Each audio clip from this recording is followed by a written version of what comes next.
निवडणुका जाहीर झाल्यानंतर सगळ्या लहान मोठ्या राजकीय पक्षांमध्ये एकदम खळबळ माजते.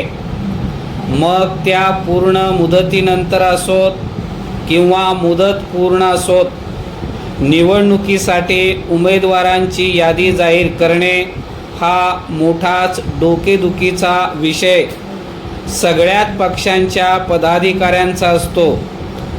स्वातंत्र्योत्तर 50 वर्षाच्या प्रदीर्घ अनुभवानंतरही आपल्या राजकीय पक्षांनी उमेदवारांसाठी कुठलेही निकष तयार केलेले दिसत नाहीत. प्रस्थापितांच्या नातेवाईकांना, हितसंबंधितांना उमेदवारी देणे हा त्यातल्या त्यात सोपा मार्ग बहुतेक सर्व पक्षांनी अवलंबलेला दिसून येतो. नेहरू घराणेशाही विरुद्ध ओरडता आता सर्व राजकारणी घराणेशाहीचे पाठीराखे झालेले दिसतात. परिच्छेद लोकशाही राजकारणात संख्येला फार महत्त्व आहे. त्यामुळे ऐन केन प्रकारे संख्येचे गणित जमवून सत्ता काबीज करणे याला फार महत्त्व येते. पण त्यातल्या ऐन केन प्रकारामुळे हे गणित कधी चुकेल याचा नेम नाही.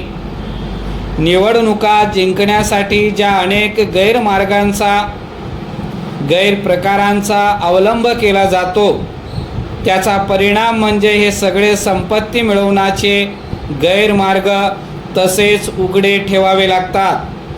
कारण याच मार्गाने मिळवलेल्या पैशामुळे या निवडणुका जिंकल्या किंवा लढल्या जातात. या गैरमार्गी लोकांचे महत्त्व असे आपोआप वाढते.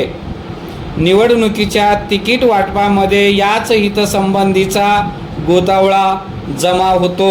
परिच्छेद अशा वेळी संभ्रमात पडतो तो मतदाता. मतदान हे तुमचे पवित्र कर्तव्य आहे. तो तुमचा मूलभूत हक्क आहे. हा दर निवडणुकीमध्ये जपला जाणारा मंत्र आहे. पण हा हक्क आणि कर्तव्य बजवावयाचे कसे, कुणाला मत द्यावयाचे हे कसे ठरवावयाचे, हा मोठा गहन प्रश्न मतदारांपुढे असतो. परिच्छेद सत्तेचे केंद्रीकरण हे या अधोगतीला कारणीभूत असावे. देशाच्या एका कोपऱ्यातल्या मतदारसंघाचा उमेदवार ठरवणे हे काम दिल्लीत बसलेल्या 5, 10, 50 लोकांनीच करावयाचे, ही कल्पनाच किती चूक आहे. निवडणुकीच्या तिकीट वाटपासाठी उमेदवार जेव्हा दिल्लीच्या वाऱ्या करतात, तेव्हा पक्षश्रेष्ठींना आपले उपयुक्तता महत्त्व पटवण्यासाठी आपल्या समर्थकांची फौज घेऊन ते दिल्लीत डेरा घालतात. या अशा बातम्या वाचल्यानंतर मतदारांना प्रश्न पडतो की उमेदवारांची योग्यता समर्थकांची संख्या बळावर आहे की त्यांच्या दृश्य कामगिरीवर अवलंबून आहे.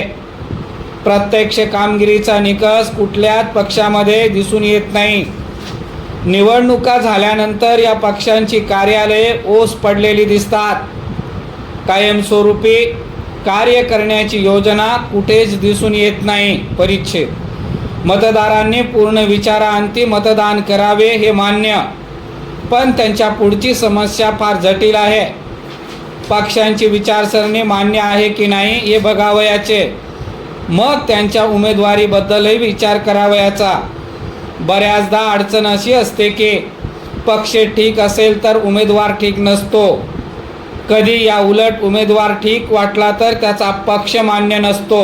परिच्छेद निवडणूक सभा या नुसत्या सभा न होता लोकांबरोबर चर्चासत्र व्हावेत. प्रचार सभांमध्ये प्रत्येक उमेदवारी खरी खोटी यशोगाथा लोकांसमोर मांडून पुढची आश्वासने देतो.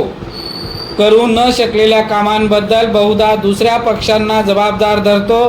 तेव्हा प्रेक्षकांपैकी कोणीही उठून त्याला जाब विचारण्याची मुभा सभा संयोजकांनी दिली पाहिजे.